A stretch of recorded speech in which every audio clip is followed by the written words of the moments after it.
Hi hello അസ്സലാമു അലൈക്കും നമസ്കാരം. Welcome back to my YouTube channel. എല്ലാവർക്കും സുഖമാണെന്ന് വിചാരിക്കുന്നു കേട്ടോ. അപ്പോൾ ഇന്ന് നമ്പർ 1 ഒരു സംഭവം കിട്ടിയിട്ടുണ്ട്. നല്ല ഹെൽത്തി ആയതാണ് കേട്ടോ. അപ്പോൾ ഈ പ്രാവശ്യം നമുക്ക് അടിപൊളിയായിട്ട് തന്നെ ഇത് ഉണ്ടാക്കിയെടുക്കണം.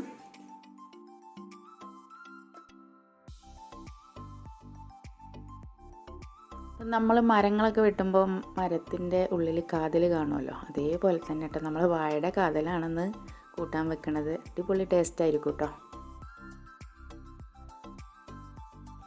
അതുപോലെ തന്നെ തണുപ്പ് കാലമാണല്ലോ, അപ്പം മുതിര ഇട്ടിട്ടാണ് ഉണ്ടാക്കുന്നത്. മുതിര നന്നായി വറുത്തതിന് ശേഷം നരിച്ചെടുത്തിട്ട് നമ്മളത് ഉപയോഗിക്കുന്നത്.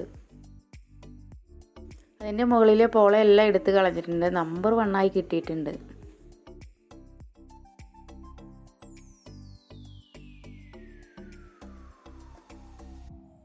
നമ്മൾ അടിപൊളിയായിട്ടുള്ള ഇണ്ണിത്തണ്ട് ഇങ്ങനെ ചെറിയ പീസാക്കി എടുക്കുന്നുണ്ട്. അതിൻ്റെ ഉള്ളിലെ ആ നൂല് പോലത്തേക്ക് എടുത്ത് കളഞ്ഞിട്ടുണ്ട്. അതിനുശേഷം നമ്മൾ ചെറിയ പീസാക്കിയിട്ട് തന്നെ എടുത്തിരിക്കുന്നത്. പിന്നെ കുറച്ച് പൂള കിട്ടിയിട്ടുണ്ട്, അതുകൂടെ ചെറിയ കഷ്ണങ്ങളാക്കി എടുക്കുന്നുണ്ട്. പിന്നെ നമ്മൾ കുറച്ച് ക്യാരറ്റും ബീട്രൂട്ടും ഒക്കെ ചെറിയ പീസാക്കി ഇട്ട് കൊടുക്കുന്നുണ്ട്. നല്ല ടേസ്റ്റായിരിക്കും. എല്ലാം കൂടെ ഇല്ലൊരു എന്താ പറയുക, പണ്ടൊക്കെ ഉണ്ടാക്കിയിരുന്ന കൂട്ടാനാണ് കേട്ടോ. ഒരുപാട് സാധനങ്ങൾ ഇപ്പം നമുക്ക് കിട്ടാനില്ല. നമുക്ക് കിട്ടാവുന്നത് ബീട്രൂട്ടും ക്യാരറ്റും ഒക്കെ ഇട്ട് കൊടുക്കാൻ. അതുപോലെ എന്താ പറയുക, ഓമക്കായ ഉണ്ടെങ്കിൽ അതെല്ലാം ഇട്ട് കൊടുക്കുക കേട്ടോ. അതിന് ശേഷം ഞാനൊരു നല്ല പച്ച ഈർക്കിൾ കൊടുന്നിട്ട് അതിൻ്റെ നാരുകളൊക്കെ ഒന്ന് കളഞ്ഞിട്ടുണ്ട്.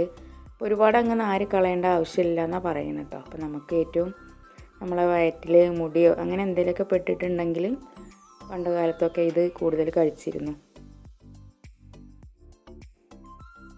അതിന് ശേഷം ഒരു 1/4 കിലോ മുതിര എടുത്തിട്ടുണ്ട്. അത് നന്നായി ഒന്ന് കഴുകി ഒന്ന് വറുത്തെടുക്കുന്നുണ്ട്. നമ്മളൊന്ന് അരിച്ചെടുക്കുന്നുണ്ട് കേട്ടോ. വറുത്തതിന് ശേഷം ഒരു കല്ലൊക്കെ ഉണ്ടാകാൻ സാധ്യതയുണ്ട്, അപ്പോൾ അതൊക്കെ ഒന്ന് കളയാൻ വേണ്ടിയിട്ട് അങ്ങനെ മുതിര ഇട്ട് കൊടുത്തിട്ടുണ്ട്. അതിന് ശേഷം നമ്മൾ പൂളക്കിഴങ്ങും ക്യാരറ്റും ബീട്രൂട്ടും കുറച്ച് വെള്ളം ഉപ്പ് ചേർത്തിട്ട് വെള്ളം കൂടി ഒഴിച്ച് കൊടുത്തിട്ടുണ്ട്. നന്നായി ഒന്ന് വേവിച്ചെടുക്കുന്നുണ്ട് കേട്ടോ. അങ്ങനെ നമ്മളെ കൂട്ടാനൊക്കെ നന്നായി വെന്ത് കിട്ടിയിട്ടുണ്ട്. പിന്നെ ചെറിയുള്ളി കുറച്ചധികം എടുത്തിട്ട് വേണം വറവിട്ട് കൊടുക്കാൻ.